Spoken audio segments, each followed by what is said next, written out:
This is the Reality of Herbal Therapy podcast, episode 58, Being a Master Over Mastitis.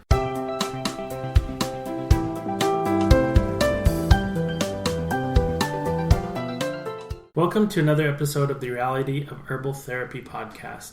Today I'm sitting down with Lynn, and lately we've had a lot of people asking us some questions about nursing and breast health and some things like that, and Lynn has got some experience with the 8 kids that we nursed and everything. So let's talk about some things that are essential for nursing. Okay, so for me, I learned a lot through each child that I nursed, but after my first 6 kids, I learned some really, really helpful things. So for my last 2 kids, I did not have any of the typical problems that I had with all of the others and that a lot of nursing mothers have. If you've ever had chapped nipples, cracked and bleeding, and had to nurse a baby, you know what I'm talking about. That is no fun at all, and I found something that made it so I did not ever suffer that again. I have sisters that are spoiled rotten because they never had to deal with that because we figured it out before they started having kids. So for chapped nipples, which is a lot like chapped lips, but you can't just stop using them. It's kind of one of the solutions that we found also happens to help with mastitis, or the keeping from getting mastitis, or lumps in the breast that are just really painful when you're nursing and can lead to infections and all sorts of stuff. So we found through a lot of research and just tears and just needed it, wool nursing pads that really, really helped. I was shocked when I got online and started reading about them. Me and Veronica James, my mom, because she's nursed a lot of kids too. She has 11. She nursed all of them. We started reading about wool nursing pads, and it was absolutely amazing because they're actually not just for nursing. They use them if you have kidney issues. You can put the wool pads on your kidneys, and it actually helps to keep them warm, and it just has all sorts of internal benefits. Something with the wool, it has to be the natural wool with the actual lanolin in it, like from the sheep. So you can't just buy the synthetic ones. If you look at wool nursing pads, and they have, if they've made them kind of stretchy and stuff, that is not what I'm talking about. We'll make sure that Jim puts some links in on the kind that really, really helped me. But some of them come the size of a soccer ball around. I mean, they look huge. If you are big busted, it's going to be the size of a dinner plate. And there's a lot of value in that. So I found that I wore them before I even had a baby because it helps your breasts to, so while I was pregnant for the last month of pregnancy, I would wear them because it actually helps to keep your breasts warm, especially if it's wintertime, and you would think that wool would be hot, but it's not. So even during the summer, I was able to wear those. They were not itchy. That was a major concern I had. I was like, oh my goodness, I can't stand wool on my skin at all. How am I going to put that on my breasts and handle it? But I was very, very impressed. So you put them on before you even have the baby. If you've already got your baby, don't worry about that part. You're still doing good. But then I would wear them afterwards, and if a side of my breast started getting a little achy, if you've ever been there, you know what I'm talking about. If a certain side got achy, I would make sure I leaned that breast pad to that side so that it was completely covered. And I was amazed at how quickly, however it does its magic, you can look it up online, do some research for yourself so you can gain a testimony of it, because the testimonials about it are absolutely amazing. They have been used for thousands and thousands, not thousands and thousands, we haven't been around that long, for thousands of years in major old cultures. That wool has been a huge thing that they use for that. It was just absolute magic. But it helps to keep you from getting mastitis. And once I started those, I never got the chapped nipples or anything. It really helped with the health of my breasts. If somebody got to pick one thing, that thing was so amazing for me. If you've ever used the feminine pad style, like, you know, you'd use for your period, but they make round ones for a nursing pad. If you've ever used those and had them get stuck to chapped nipples and had to peel them off, I feel your pain. go to wool. It is so much better. So much better. We'll make sure there's some links below. But not every problem with nursing is something that you just need wool nursing pads for. There's some other things. So if you already are having some problems, if you ever feel heat on your breast, like if a part of your breast feels like it has a fever, or if it's very, very stiff in some spots but not all the way around. Milk drops and your breast can feel like a rock. That's not what I'm talking about. It's sometimes it'll feel like a duct, because there's ducts all over in your breast. It'll feel like a duct is clogged, like a hose is full of something right there. That is something you need to be concerned about. Don't just ignore it and think, oh, that's going to go away. Take care of it, because if it gets feverish, it can get feverish, and that's the first sign that your entire body could get feverish. You could get very, very sick from it.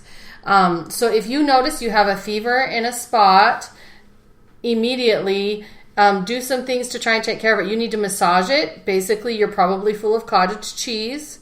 It means your baby's been nursing, but for some reason not emptying that duct, so that you can know that they're getting fed, but milk is only coming out of some of your ducts, not all of them. So that can be a clogged duct. A really good breast pump helps with that. So you massage it, put some heat on it. If you have an infrared heating pad, a far infrared heating pad, oh my goodness, that would probably be amazing on there.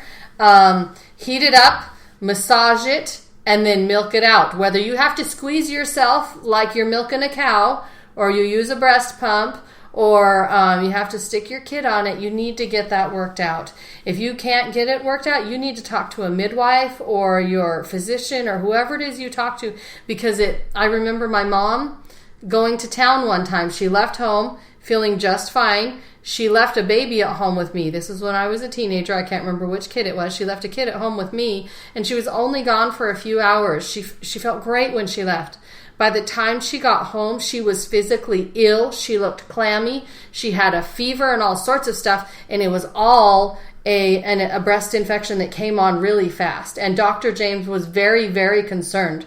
They had to do some stuff fast with it, because when it gets to that point, you are truly not in a good place. You need to get it taken care of. So if you get to that point, don't try just doing something yourself. Make a phone call, go see a doctor, do something with that when you get to that point. So we talked about some of the Dr. James's products. How does gland oil and analgesic, does that help when it's impacted like that, or is that an after thing?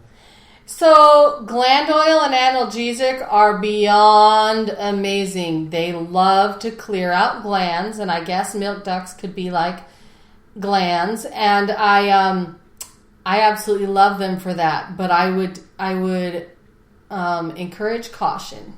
We have a story of someone that Dr. James, they were really bad. They had a really bad breast infection, and they called to talk to Dr. James, and Dr. James had to tell them over the phone, because they were across the country, what they needed to do. And he told them that they needed to use some gland oil and rub it on where they were having an issue. Well, he didn't realize that she needed a little more detail than that.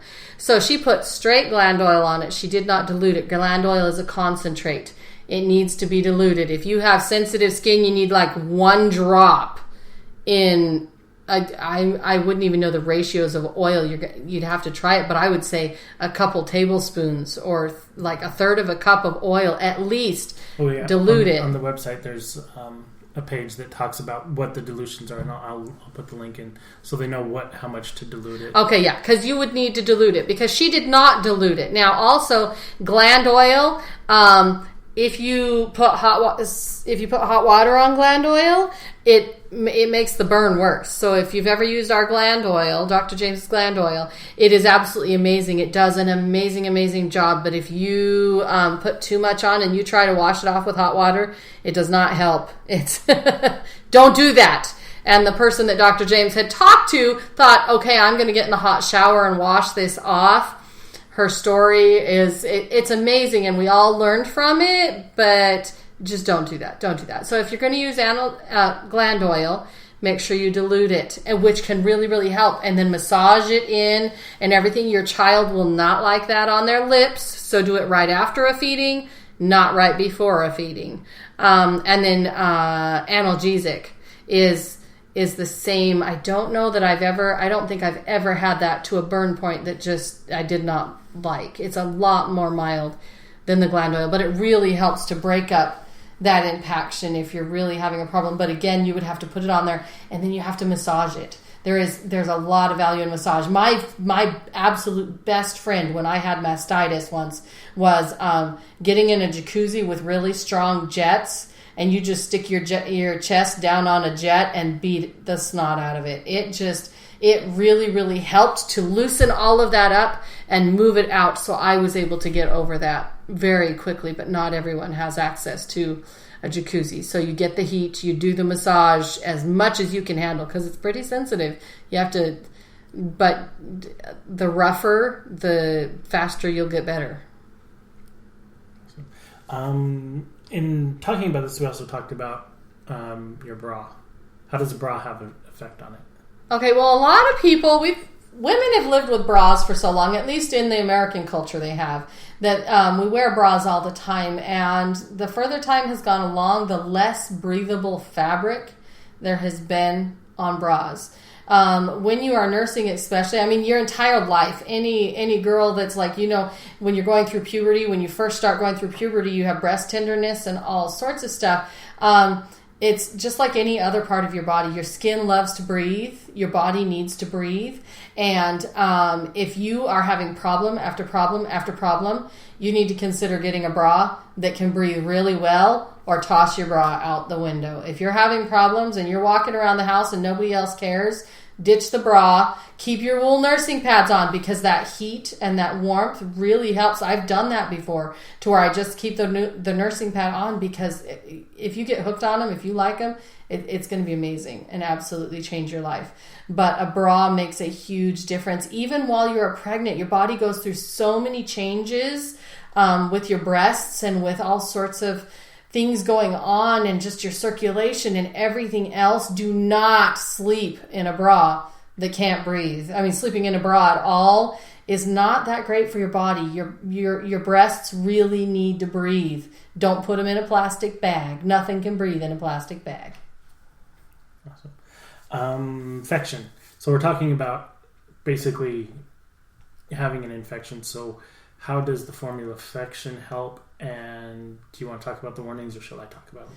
Okay, so Fection, if your breast has a fever at all, even if it's just in a little tiny spot, you're starting to get an infection. So you need to, I always took Fection, but there are some warnings with Fection. Dr. James would remind me constantly when I was doing that. It's not necessarily a warning with Fection, but sage tea throughout time has been known to help when women wanted to dry up their milk. So if you've been nursing for 5 years and you're ready to be done and you want to get rid of your milk fast, drink sage tea, and a lot of it, especially cold sage tea. And Fection has sage in it. So if you are having problems constantly with having enough milk for your baby, you need to, if you must take Fection because you're getting sick, or you need to not have the flu or whatever, because nobody wants that while you're taking care of a child, just make sure you do some precautionary things to make sure you keep your milk up. So if someone has to take Fection, you could also take, is it red clover tea? Red clover tea really helps to bring milk in. So if you don't have enough milk, drink red clover tea. If you're having to take a lot of Fection, or drink sage tea because you have a really sore throat, or if you just can't stand to cook your food without sage, red clover tea helps with milk supply so that you can keep that up. But Fection, if you feel like you have something coming on, absolutely take Fection. I would take the risk of Fection and drying me up and the consequences of that over a breast infection that takes me to the hospital any day. One other thing we talked about was coconut oil. And you said coconut oil internally, which for breast health. Yes. Okay, so For me, when I started using coconut oil, for my first 6 kids, I had never heard of coconut oil in my life. But between the first 6, we have an 8-year gap. And I did a lot of learning and growing with my health and my diet and all sorts of stuff with that. And Dr. James really led and guided us in what we needed to do with that. And when we started using coconut oil, when I specifically started eating virgin coconut oil, so that's the stuff that smells like coconut. Some people think that smells like wet dog. I'm one of those. So when I started eating that stuff, I ate it no matter how nasty I thought it was. It was absolutely amazing what it did for me. I started eating it because of what it did for my blood sugar. So I was hypoglycemic. I would get a lot of low blood sugar. It fixed that problem so much that I haven't been hypoglycemic since. But a side benefit of that is I noticed a huge difference in my skin. So I used a little bit on my skin every once in a while, but I wasn't very good about it. Like, putting lotion on or whatever. But I ate a lot of the stuff. And just by eating it, it helped my breasts not be so dry and itchy. And it helped with the cracked nipples and all that stuff. And coconut oil, especially if you get the virgin stuff, is even very, very good for babies. You can just feed it to them on a spoon. So if it's on your breast because you just rubbed yourself down with it or you're feeling a little chapped, it will not hurt your baby at all. And that's I know that some people may be hearing this podcast or telling a friend that they need it and they've already got chapped nipples. If you've got chapped nipples already, Dr. James's Comfrey Gold Salve is also very, very amazing and very soothing on that. Oh my goodness, Comfrey Gold Salve. And then some people prefer lanolin. For me, I just mixed some lanolin in with my Comfrey Gold Salve because lanolin is very sticky to me.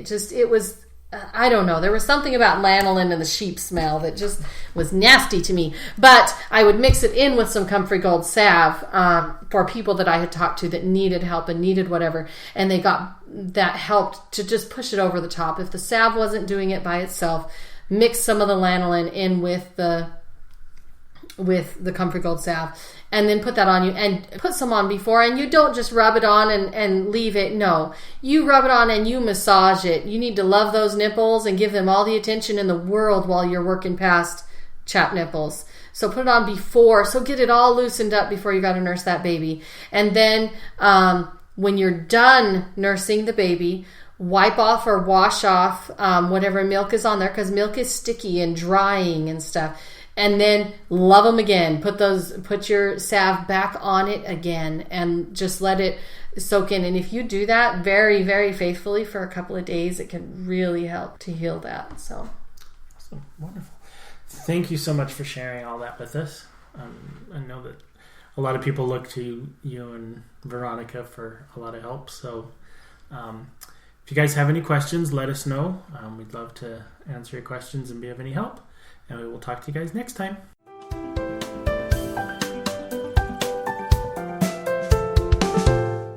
It is not the intent of professional herbal instruction or any persons associated therewith to diagnose or prescribe. The intent is only to offer herbal information for your consideration. In the event you use this information without your doctor's approval, you are prescribing for yourself, which is your God-given right. But professional herbal instruction or any persons associated herewith assume no responsibility. The claims and statements made on this podcast have not been evaluated by the Food and Drug Administration. These products are not intended to diagnose, treat, cure, or prevent any disease.